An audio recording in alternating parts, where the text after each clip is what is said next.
Welcome to Rise and Shine. I am Vuyanzi.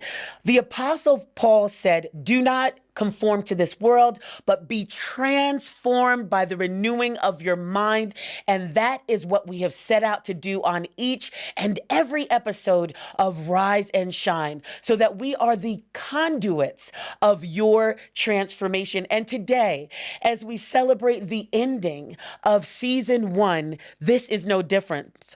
Why are we so dressed up? You ask. Why do my guests and I look so good? Because that's what we're doing. We're reviewing over the season, and we are looking at some of the highest viewed episodes. We are going to unpack them. We're going to have conversations about them and possibly talk about some lessons that you might have missed. Now, I know you're feeling a little bit melancholy because it's the end of season 1. I get it. And you're saying, wow, I didn't get to be a part of the Family Media family or the Rise and Shine family because I forgot to make my contribution. Guess what? It's not too late. If you have enjoyed this season of Rise and Shine and other content that comes to you through Family Media, both on TV and on radio, it's not too late to be a part of the family. So from anywhere in the world that you are watching, you can download the app called M-Pesa, click on Pay Bill, and the pay bill number is, watch this, 316.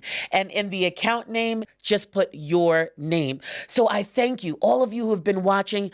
Don't tune out now. Make sure you're tuning in for this conversation. So who are my lovely guests that are sitting here today on the Rise and Shine couch?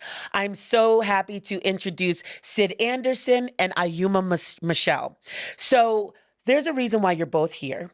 You are both coaches, and most importantly, you're both storytellers. So here's what I know about storytelling. It's not just about you telling the story, but you can hear the story that is being told.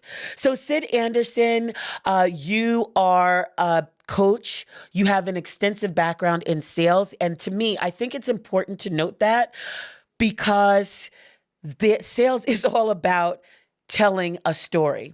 Also, you're in the process of retelling your story, but I'll bring that up a little bit later on.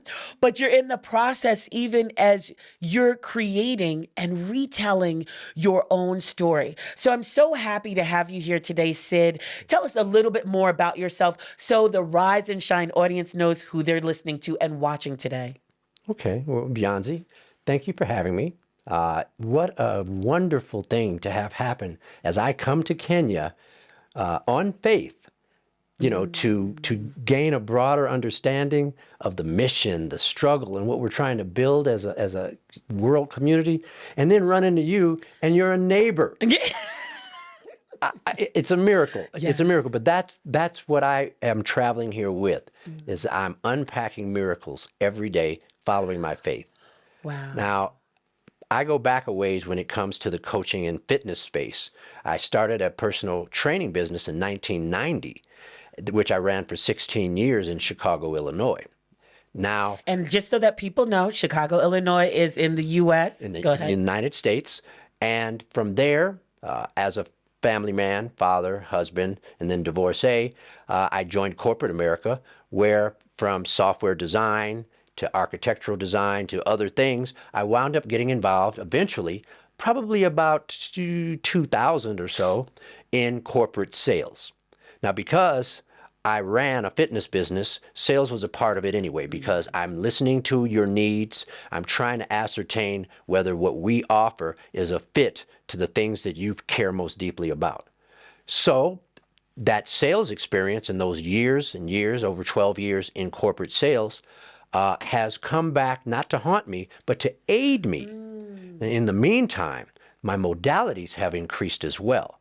And that's why, for instance, now if you find me, you'll find that I'm not a personal trainer or a coach in that fashion.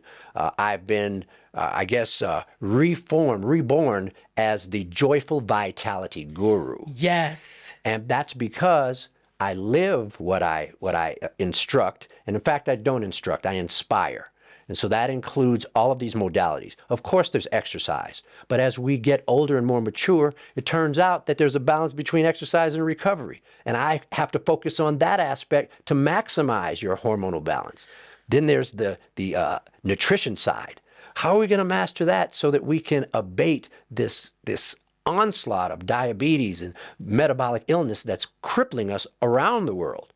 And then, of course, there's a self-care component where you have your meditation and your solo activities for your mental balance, as well as the community support.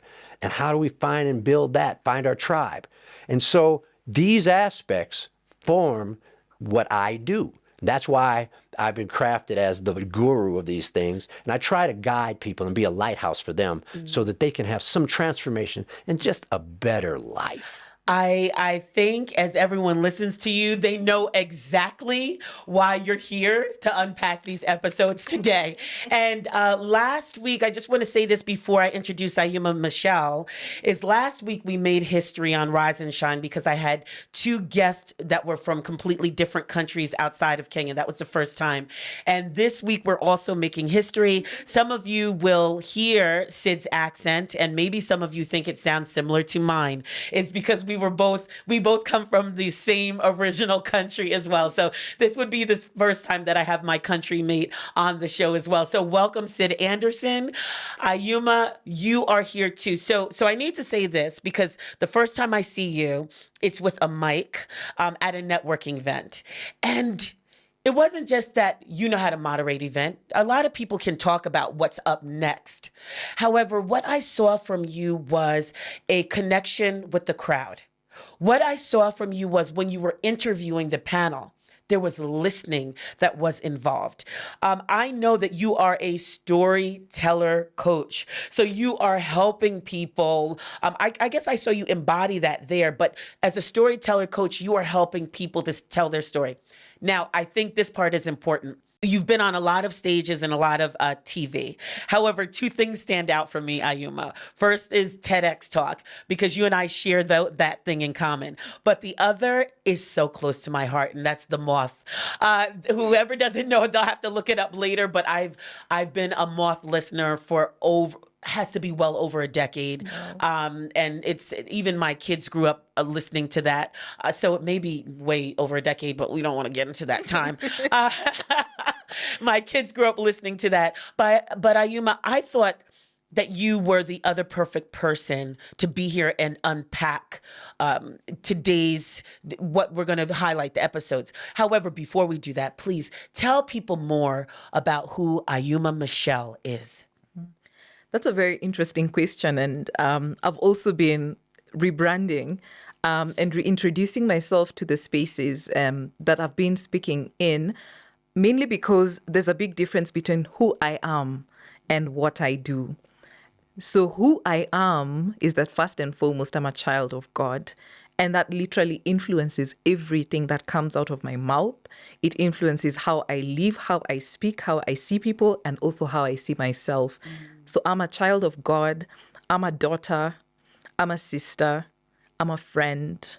And also, I believe that storytelling is literally why I'm here.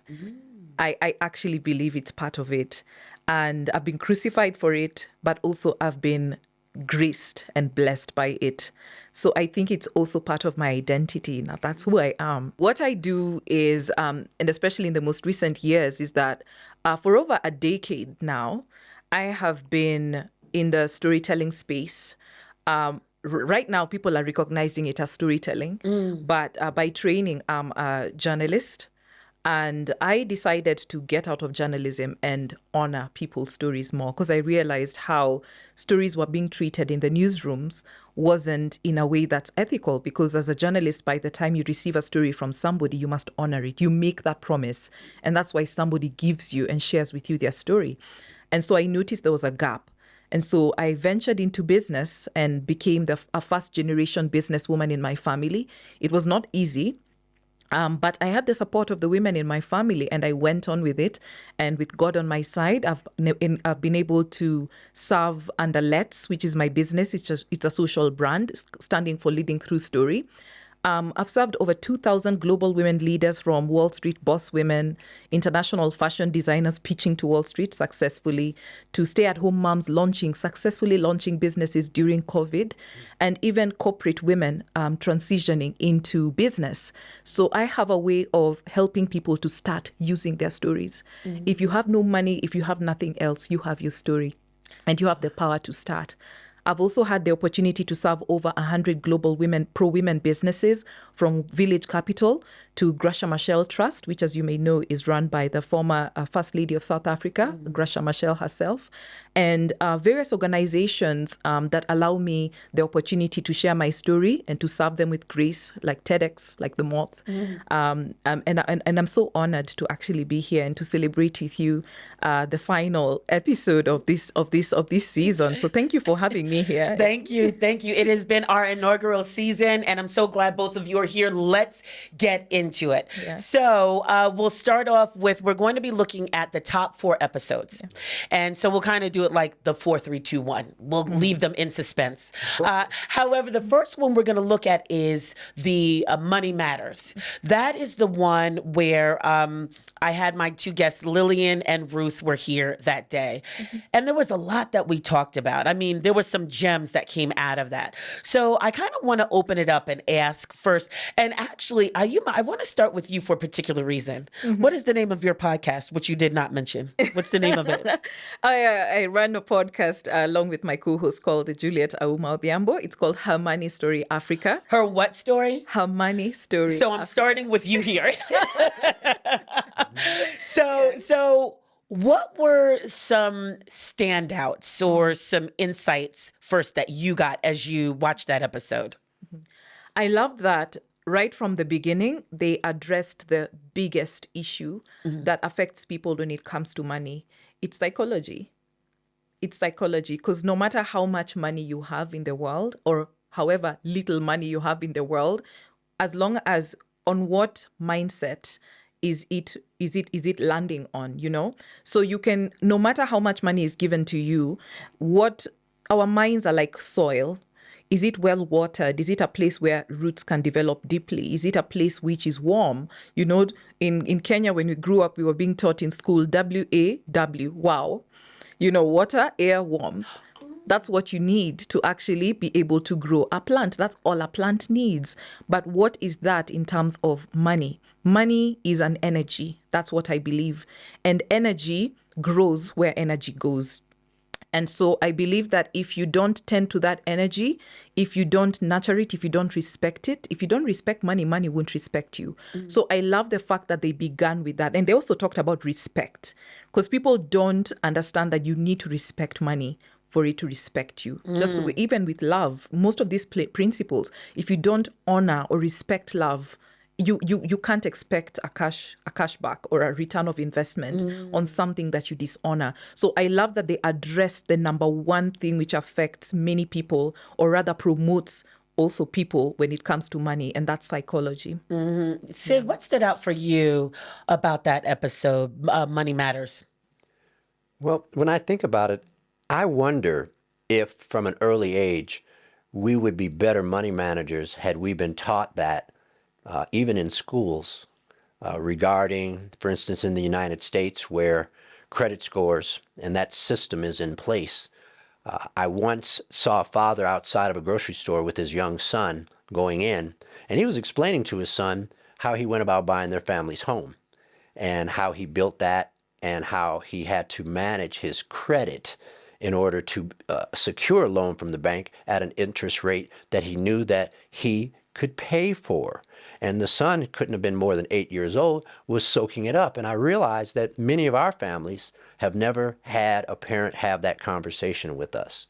And so although there is the psychology and the walking in the affirmation of success that I think you allude to, I'm thinking, my gosh, we should know about this way of thinking and carrying ourselves from an early age and not find out later after someone gets you in debt in college by sending you a credit card before you know how to respect money, and then you're in debt.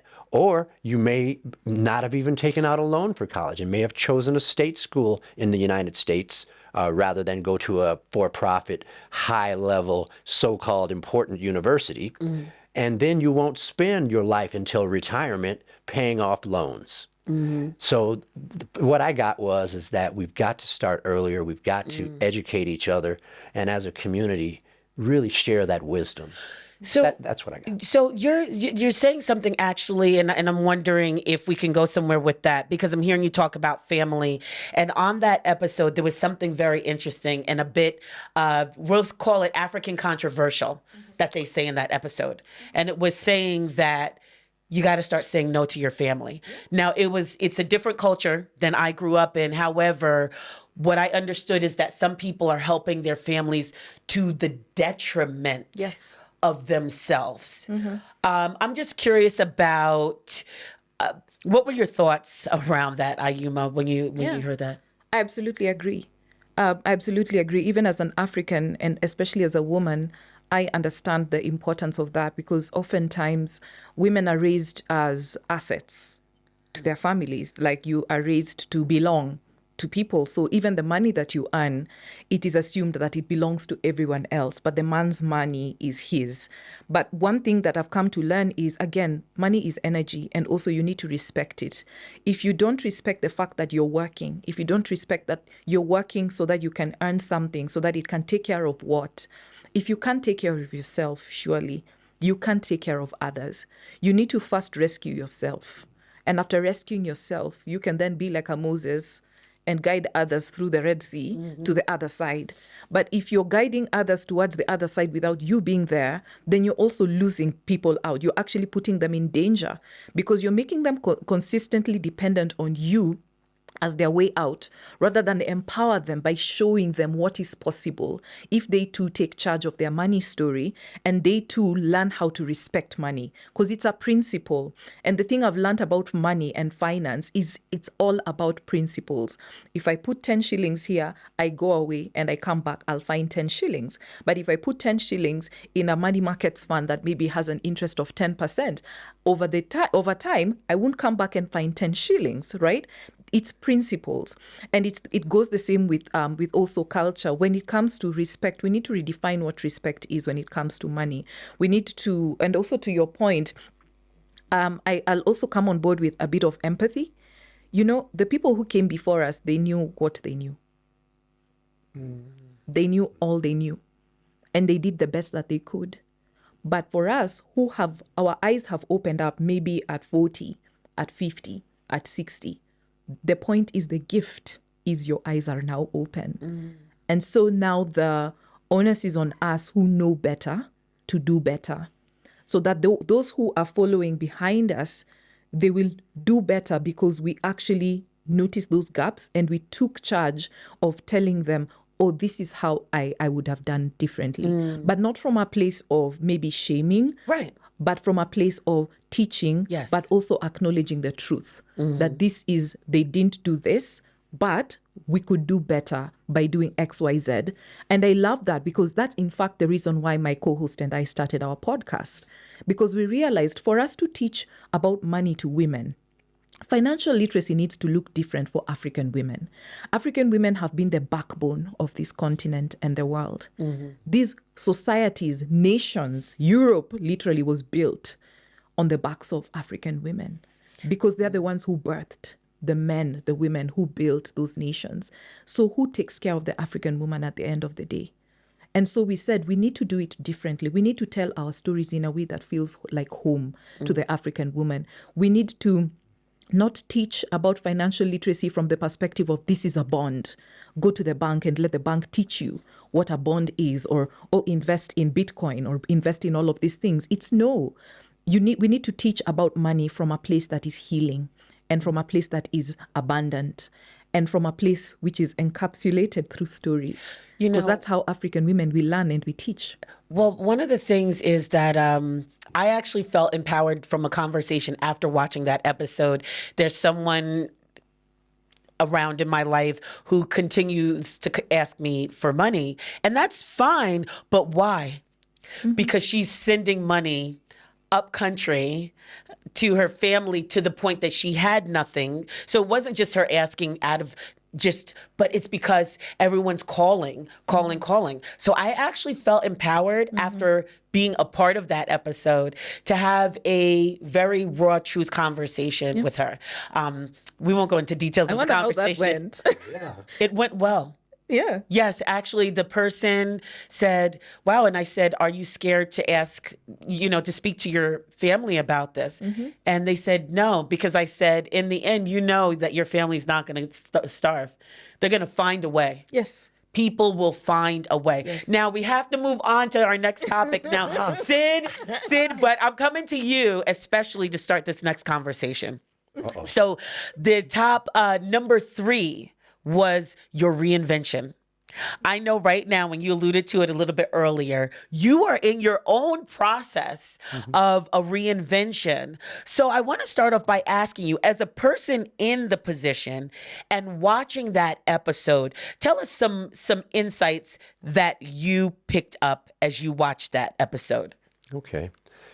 I think first off, a person is always either becoming or they're dying. Wow. I'm only able to be called what they're calling me because I'm a perpetual student. I'm always curious. There's always something on my whiteboard that I'm getting to that I'm going to explore. So for instance, when I came to Kenya, I brought air quality measuring equipment because I'm like excited about the AQIs and all these different cities and what are the contributors. Let's look it up and find out. Is it the automobiles? Is it the power plant and power generation? Is it crop burning, wildfires? And those are all major components to the air situation here in Nairobi, for example. But Shanghai has coal burning and other cities have other things. And as a runner, I'm concerned about that, best times of day, and it's part of my fun curiosity. So what I'm saying is that I'm able to continually grow and become, which some people are calling like rebranding or reimagining myself. I'm always reimagining because I'm always curious. I want to maintain a sense of awe because when I lose that, we might as well start digging the hole. So what I got is that every example was a person finding their youth again in a way. They're finding that childlike wonder. And that was my major spiritual or emotional intuitive takeaway from watching it. Because when people talked about what they were reinventing or how they changed, that's when they got excited. That's when their eyes lit up. And I said, bang, that's their spark. And so that's how I feel about anything like that. We find the fire, the spark within us, that which resonates, and you follow that, even if it's just one step. One step. I'm going to try transcendental meditation every morning. I'm going to see how it works for a week. And then you try it, and then you start to realize that, I don't have to say Om. It's really about being still and letting the thoughts pass through you. And then you start to get the hang of it, and before you know it, bang, you're finding your center every day. And so I think that's it. I don't know if I got off track, but that's what I really feel about it. Well, actually, there's something that I'm hearing what you're saying when Valentine, and I need to say that was the episode with Valentine Njoroge and Coach Jackie Kea. And one of the things is when you say awe and wonderment, as Valentine talked about even her newest venture, she's been following God every step of the way. So part of that, when you say being childlike and just kind of following with how you feel, what did we do as children? What did we do? We kind of went with as we felt, and we're led that way. So that's what I'm picking up for that. Now, I'm just curious. You were a journalist as well. Have you crossed paths with our guest that day, Valentine? Yes. Okay. Yeah, she's actually a good friend. Valentine Has gone ahead of me. So, but you've had amazing guests on your show, like even Cece. Those are amazing women who are in my circles. And learning from Valentine, I tell you, because we understand what the landscape of journalism is like in Kenya, and especially for women. What many people don't know is that as soon as you turn 30, or as soon as you have a child, the system tries to put you out and to literally kick you out. Not unless you have like some really, really strong networks and stuff like that. And so how it works, just learning from her journey, the thing that really caught me by surprise, it was very personal because I was like, this is a friend.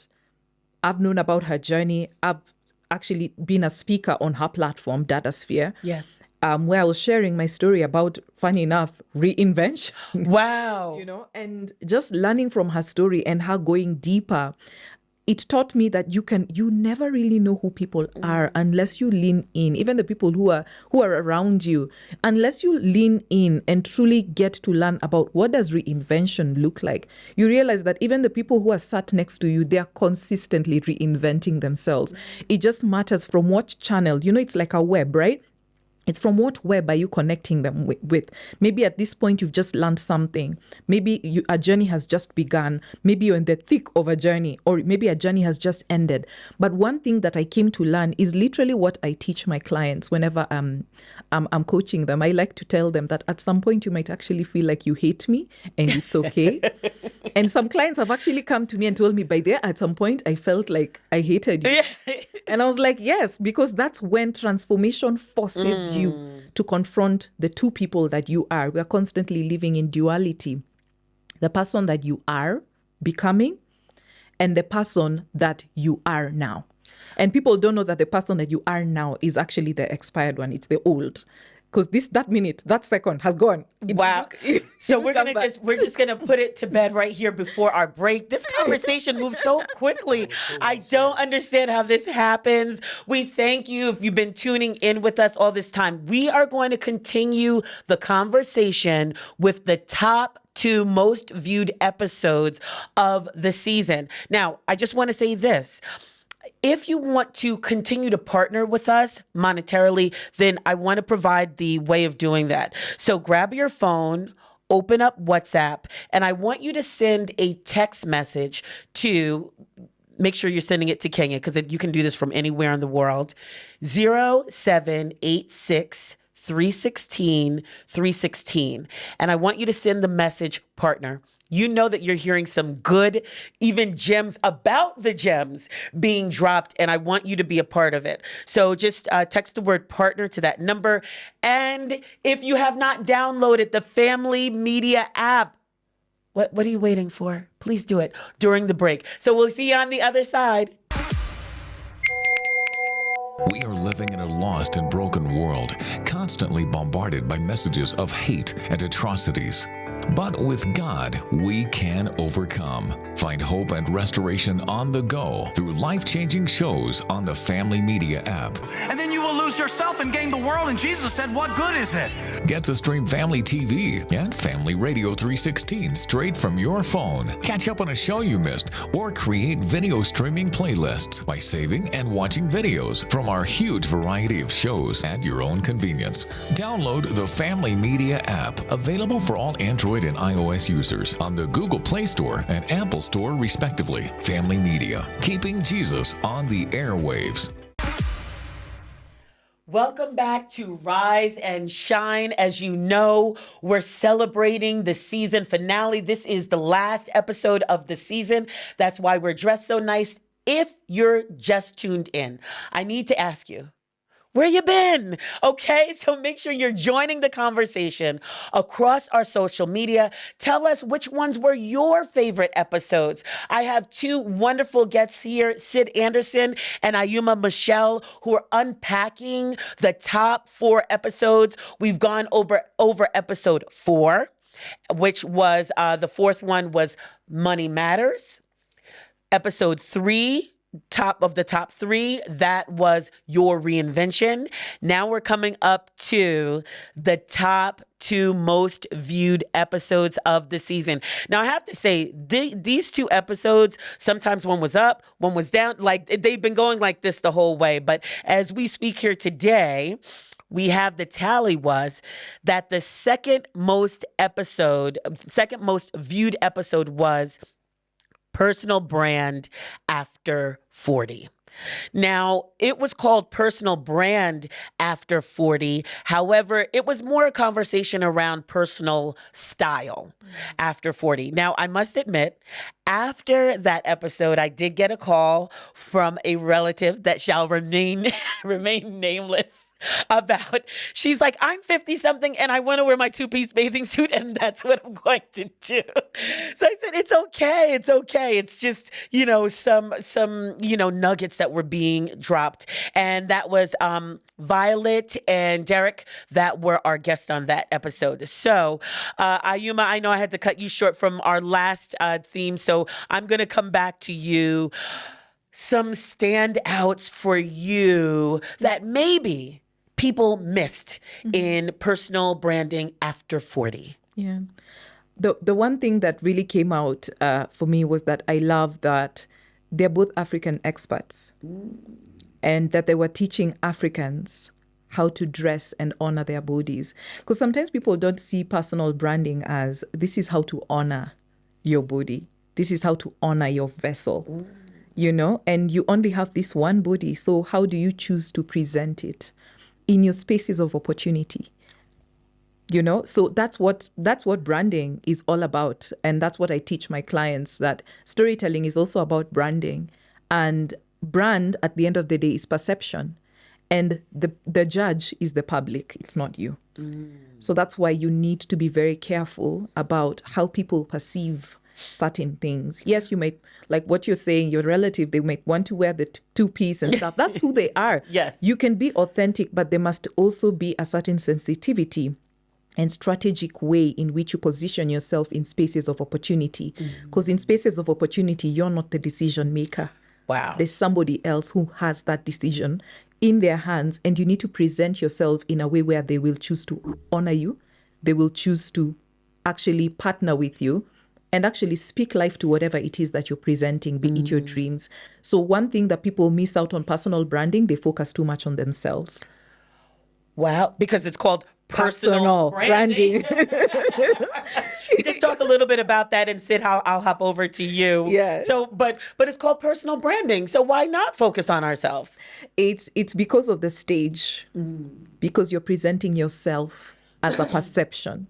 You're presenting yourself and all that you carry in a very strategic way, in that you're attracting opportunities targeted towards you, towards yourself.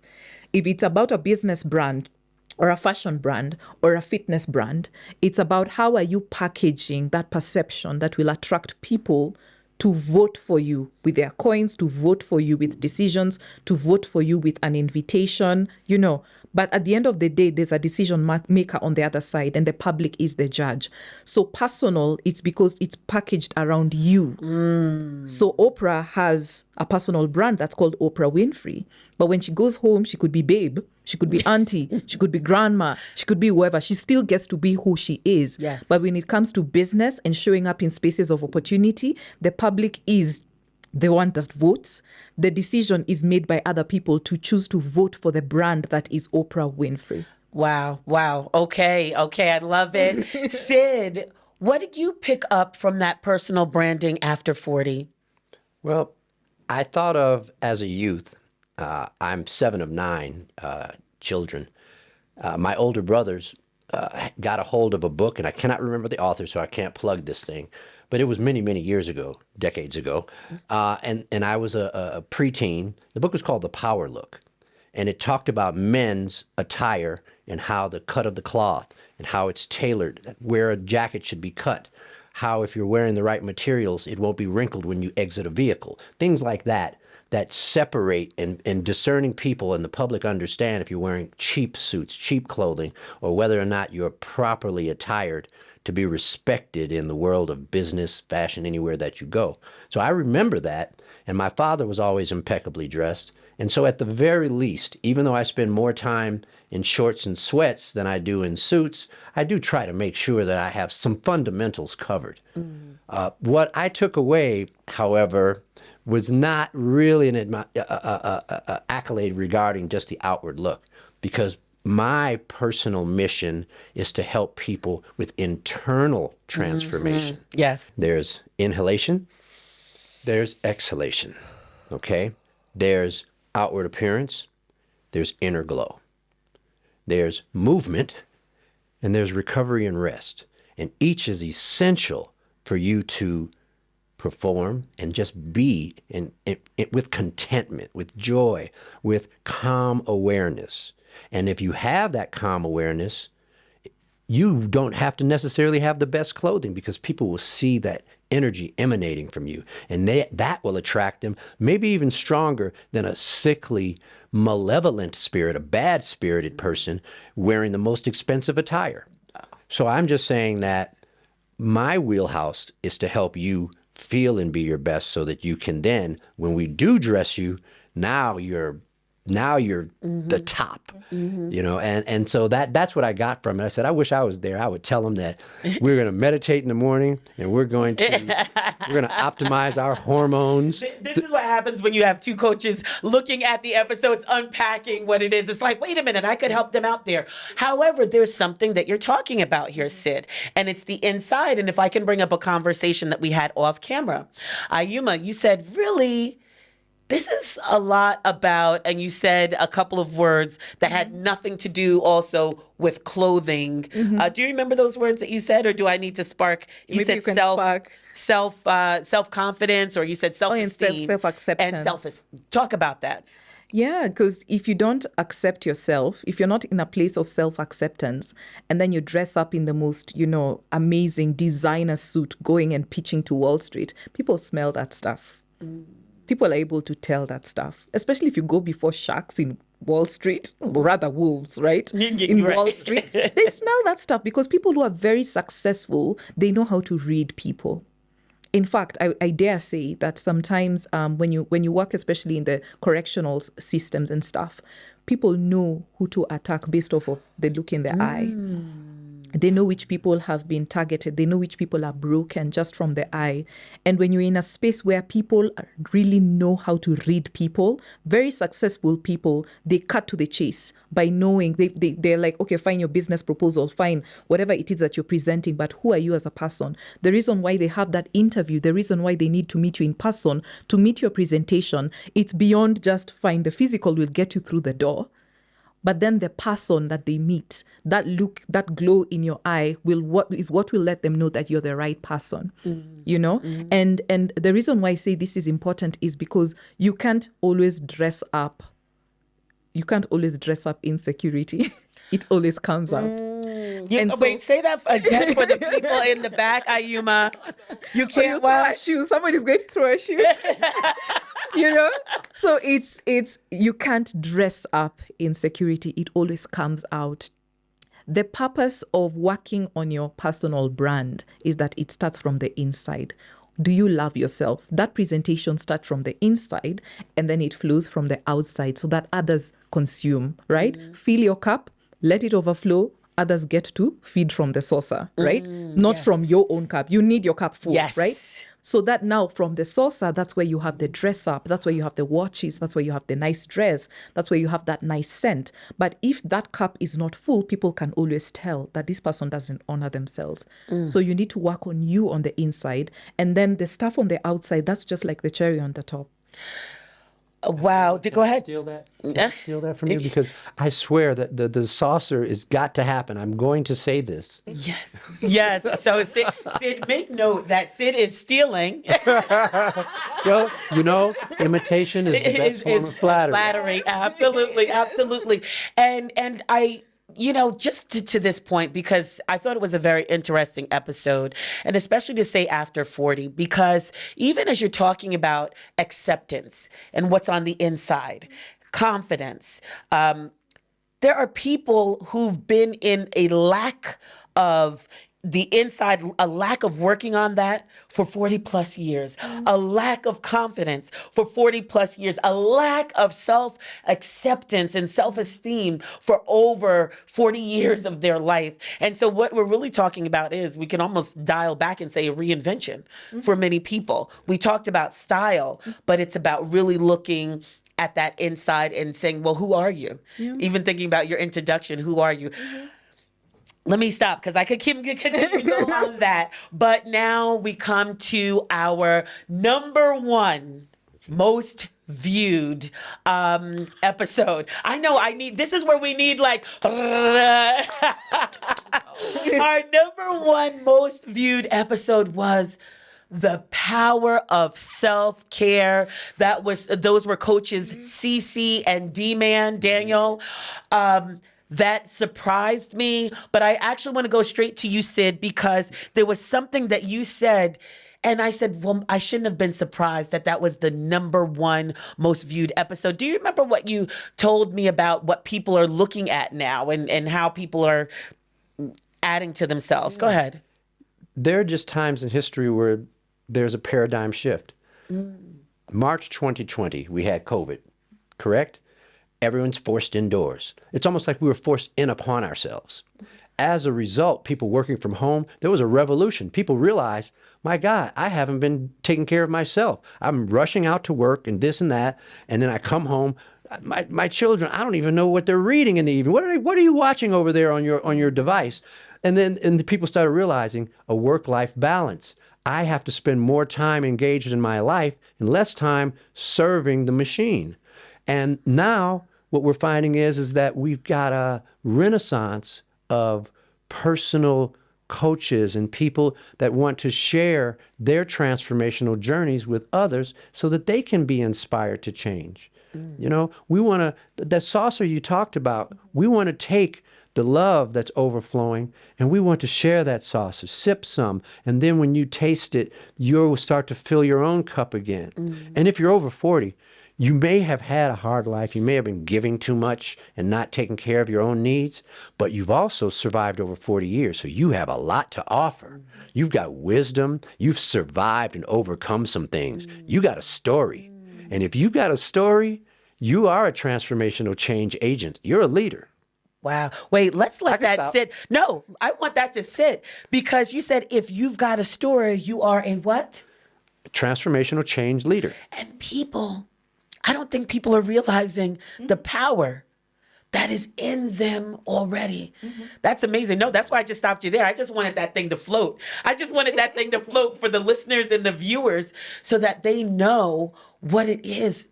That is so powerful, Sid. But anyway, what other thoughts? I don't know. I think I can't top that.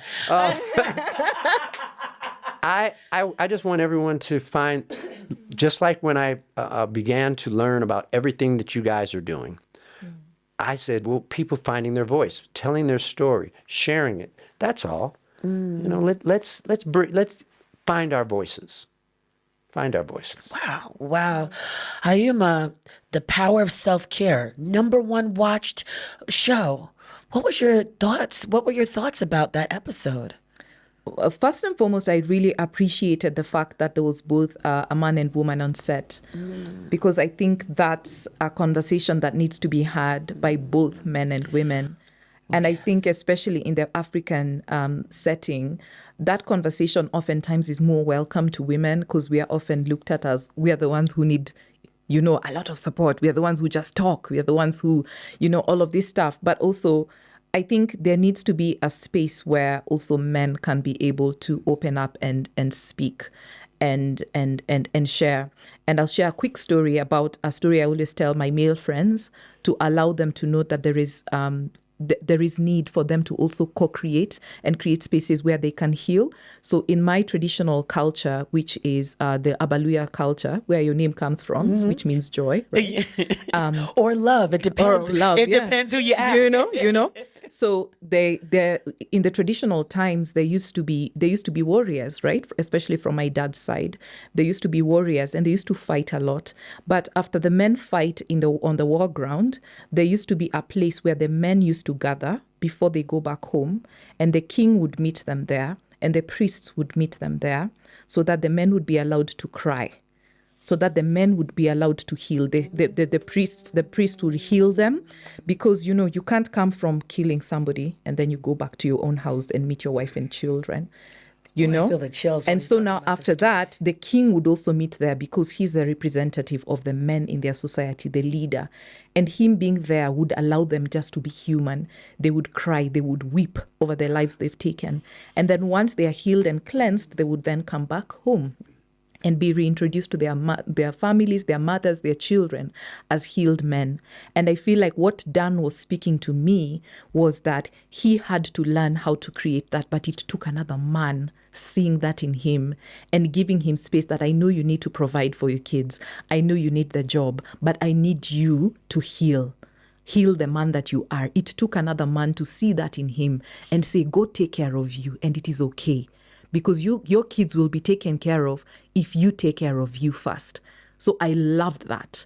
The fact that that came out in his story, it came out in that powerful voice. And I feel like, especially in the African setting, we need to allow men to actually sponsor each other's self-care. Because after years, as I said, people know what they know.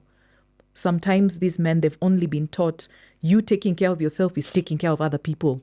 Yeah. But I feel like there needs to be a space where men feel like they can actually take care of themselves and they'll still be enough. So that really, really stood out for me. Oh, Sid, you want to add a little bit? I've gone through a range of emotions, and I felt some tears as well. Yeah. Thank you for that. Thank you for that, because that is really. Thank you. It was something that you said earlier off camera, Sid, and you said, and this just connects to that. You said men are no different. I mean, they're different, but in terms of we're acting as if they aren't human. Yeah. Do you remember what you said? Well, I'm drawing on my experience of living these many decades in the United States, but more and more before and now that I am on African soil, I just find that we have the same struggle, the same issues, and even the same interpersonal problems, conflicts between our men and our women. You know, the man expecting things from a woman in a society that demands that a woman do provide more and be more in the marketplace, more in leadership. And so, well, fellas, let's wash these dishes because everybody's got to eat and the kids are hungry and we're going to work together now. So stop trying to over-define it. So what I'm learning and what I'm going to continue to share is that why we don't have to separate the women's struggle from the men, because we have a common goal. We need each other. It's essential. You know, we don't go forward without each other. Yeah. And the issues and problems, the competitors and those that oppose our needs and strategies, they're the same. So I don't want to be at odds with my sisters, my mom, my aunt, my daughter. Joy, by the way, is her middle name. That was the only name I knew in English. But we're together. So I just want us to remember that we're in this struggle together. It is a beautiful struggle. I need you guys. And, you know, and hopefully we can be the men we're supposed to be so we can help you in the way we're supposed to. Wow. There's, yes, this is such good conversation.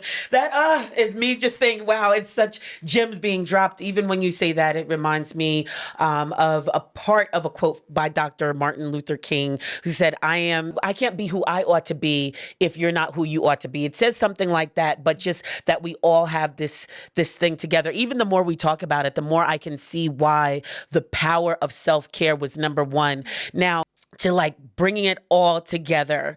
So let's just recap, right? Number 4 most watched show was Money Matters. Number 3 was Your Reinvention. Number 2, because number 2 and number 1 had been on a contest for a long time, but number 2 was personal brand after 40, and number 1 was The Power. And as both of you have spoken, I have heard the power of self-care. And that was for anyone and everyone to really start understanding the power of self-care. Now, as we bring it all together, and it's in fact what you just said, Sid, that could have been your parting shot, but I'm going to ask you to dig deep and pull out some more.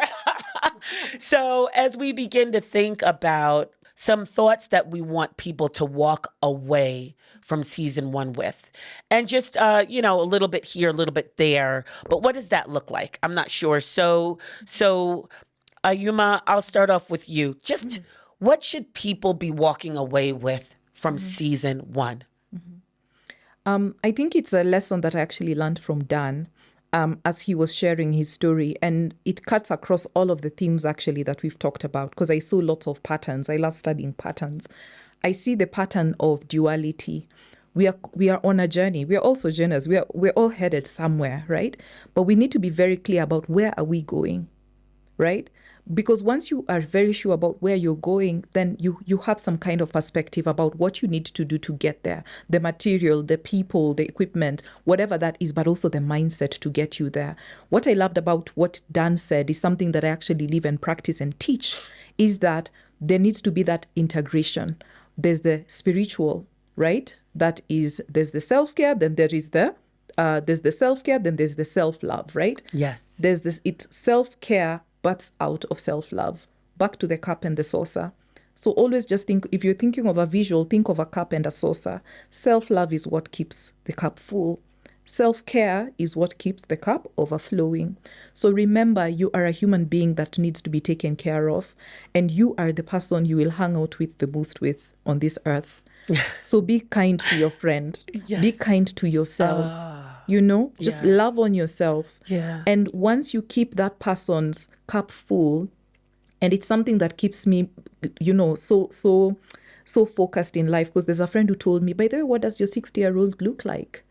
And I needed to sit down with the power of AI and take one of my favorite photos and reimagine, what does this woman look like? Mm-hmm. And literally when I'm budgeting and when I'm planning, her photo is there. Mm-hmm. Because I'm working hard to make sure that her dreams come to pass, that she is healthy, she is well, she is rich. The things that the word of God says about her are true. And I've worked hard to not just believe in it, but take an action and made sure that it makes manifest. So realize that there's the person that you are now, but this person is dying, so that the person that you want to become becomes. So you need to die to some old habits, die to some perceptions, die to some people also, so that the person that is rebirthing every single morning you wake up, when God gives you the chance to partner with him to do the thing that he called you to do on this earth, you can then awaken and get closer and closer to that person. Mm-hmm. Because as the Lord said, write your vision, make it plain. Mm-hmm. But the one vision people often forget is themselves.